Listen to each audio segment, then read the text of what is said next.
کربلا کی جنگ کو بھول نہیں سکتے کہ وہ اسلام بچانے کی جنگ تھی، وہی ہم بدر اور احد کو بھی بھول نہیں سکتے کہ وہ اسلام پھیلانے کی جنگ تھی۔ جہاں ہم کربلا کے فاقہ کشوں کو نہیں بھول سکتے، وہی ہم بدر و احد کے فاقہ کشوں کو بھی فراموش نہیں کر سکتے۔ کربلا والوں کو رسول اللہ نے اپنے کندھوں پہ اٹھایا ہے، تو بدر و احد اور خندق اور خیبر والوں کے لیے قرآن کہتا ہے وَالْعَادِيَاتِ ضَبْحًا فَالْمُورِيَاتِ قَدْحًا، اے محبوب جو تیرے پیچھے گھوڑے دوڑاتے ہیں اور ان کے گھوڑوں کی ٹاپوں سے جو دھول نکلتی ہے، ہم ان گھوڑوں کی ٹاپوں سے نکلنے والے دھول کی بھی قسم اٹھاتے ہیں۔ جن کے گھوڑوں کے پیروں سے لگنے والی دھول اتنی قیمتی ہے کہ اللہ اس کی بھی قسم قرآن میں اٹھاتا ہے۔ قرآن تو پڑھو نا، قرآن تو پڑھو۔ صحابہ کو کیا سمجھو گے؟ ارے صحابہ کا گھوڑا اتنا قیمتی ہے کہ اس کے پیر سے جو مٹی لگتی ہے اور اس سے جو دھول اڑتی ہے، اللہ اس دھول کی قسم کی بھی اور اس دھول کی بھی قسم اٹھا کر کے بتاتا ہے جس کے گھوڑوں کی ٹاپ سے لگنے والی دھول ہمارے نزدیک اتنی قیمتی ہے تو صحابہ کا گھوڑا کتنا قیمتی ہوگا، اور جب وہ صحابی کا گھوڑا قیمتی ہے تو اس پہ بیٹھنے والا صحابی کتنا قیمتی واہ سبحان اللہ سبحان اللہ۔ ذرا غور کیجئے۔ اس لیے ایمان بچانا ہے تو اعتدال کے مسلک پہ رہے، اور یہ فکر اعتدال 14ویں صدی میں جن علماء نے دی ہے اس کے سردار کو امام اہل سنت کہتے ہیں، اور وہ اہل سنت کا امام کہتا ہے اہل سنت کا ہے بیڑا پار، اصحاب حضور نجم ہے اور ناؤ ہے، اطرت رسول اللہ کی۔ تو وہ خطبہ جو فتنہ پھیلاتے ہیں وہ یہ بھی کہتے ہیں کہ مزار پہ کیوں جاتے ہو؟ مزار پہ جانا تو شرک ہے، نہ جاؤ مزار پہ، فتنہ پھیلا۔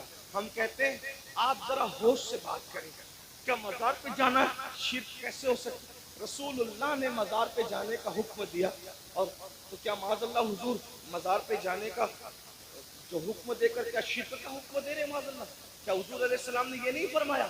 آقا فرماتے ہیں کہ میں نے تم کو پہلے قبروں پہ جانے سے منع کیا تھا، اب تم قبروں پہ جایا کرو، کیونکہ قبروں پہ جاؤ گے تو تمہیں تمہاری آخرت یاد آئے گی۔ لوگ اس کو بھول گئے، وہ کہتے ہیں نہیں جانا چاہیے، شرک ہے۔ ایک بات آپ سے کہتا ہوں آخری میں، مزار پہ جاؤ کوئی شرک نہیں، بلکہ اللہ کے رسول نے تو 6 سال کی عمر میں جو پہلا سفر کیا تو اپنے والد کے مزار پہ بھی تشریف لے گئے، اور بخاری مسلم آپ اٹھا کر کے دیکھیں، سیاستہ اٹھا کے دیکھیں کہ حضور علیہ السلام شہدائے احد کے مزارات پہ خود تشریف لے جاتے ہیں۔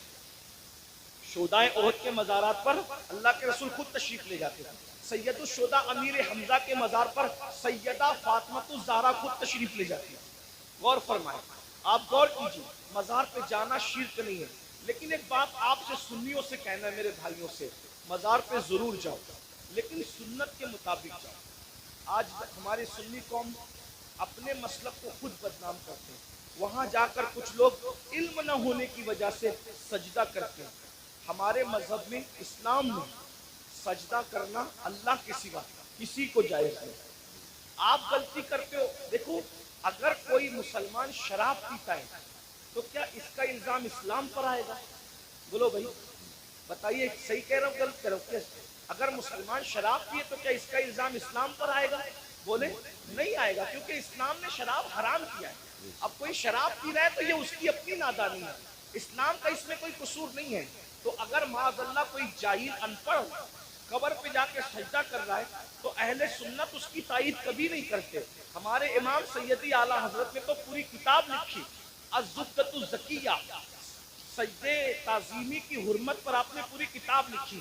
تو غیر اللہ کو سجدہ تعظیمی حرام ہے، اور معاذ اللہ اگر عبادت کی نیت سے کرے تو شرک ہے۔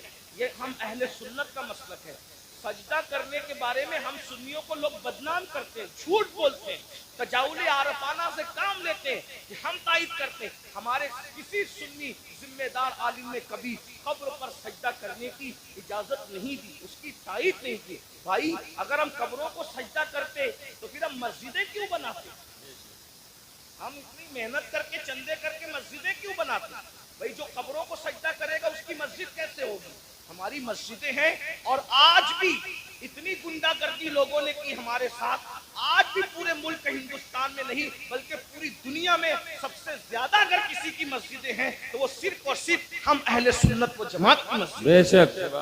اتنی مسجدوں پر قبضہ کیا، ناجائز قبضہ کیا، چھینا، پھر بھی سب سے زیادہ مسجدیں ہماری ہیں. الحمدللہ دلی کی جامع مسجد کے بانی سے لے کر مراد آباد کی جامع مسجد کے بانی تک تاریخ اٹھا کر کے دیکھ لو، سب کے سب آپ کو اہل سنت ملے گا، کوئی اہل بدعت آپ کو نہیں ملے گا. الحمدللہ رب العالمین. لیکن یہ بات سنیوں میں تم سے کہتا ہوں، قبروں پہ جا کے سجدہ مت کرو، اپنا اسلام بدنام ہوتا ہے، اپنا مسلک. اور ایک بات کہتا ہوں، جس چیز سے اللہ رسول نے روک دیا اس میں کبھی کوئی فائدہ ہی نہیں ہے. جب ہم اپنے نبی کو سجدہ نہیں کر سکتے ہم کسی ولی کو سجدہ کیسے کر سکتے ہیں؟ ہم کسی پیر کو سجدہ. آپ کو میری بات بری لگے گی تو معاف کرنا، لیکن یہ میں آپ کی آخرت کے لیے کہہ رہا ہوں. آپ سوچیں گے نہیں ہمیں تو فلاں نے بتایا. ایک بات میں آپ سے کہہ دوں، آپ کس کے مرید ہیں؟ آپ کہیں گے میں قادری سلسلے میں مرید ہوں، کوئی آپ کہیں گے میں چشتی سلسلے میں مرید ہوں، کوئی کہے گا میں نقشبندی سلسلے میں مرید ہوں، کوئی کہے گا میں سہروردی سلسلے میں مرید ہوں، کوئی کہے گا میں مداری سلسلے میں مرید ہوں، کوئی کہے گا میں وارثی سلسلے میں مرید ہوں، کوئی کچھ. سب سلسلے جو حق ہے، جتنے بھی سلسلے حق ہیں سب سلسلے ہمارے سر اور آنکھوں پر ہیں. لیکن یہ علماء کی موجودگی میں ایک بات میں آپ سے کہوں ذمہ داری کے ساتھ، یاد رکھیے کسی بھی سلسلے سے مرید ہونا اس وقت تک کام نہیں آئے گا جب تک کہ تم پہلے شریعت کے مرید نہ بنو. بے شک. پہلے شریعت کے مرید بنو پھر قادری ہونا کام آئے گا. جی جی. پہلے شریعت کے مرید بنو پھر چشتی ہونا کام آئے گا. پہلے شریعت کے مرید بنو پھر نقشبندی ہونا کام آئے گا. پہلے شریعت کے مرید بنو پھر سہروردی ہونا کام آئے گا. اگر شریعت کے مرید نہیں بنے تو نہ غوث پاک بنا دیں گے، نہ غریب نواز بنا دیں گے، نہ شاعر نقشبند بنا دیں گے، نہ شاعر سہرورد بنا دیں گے.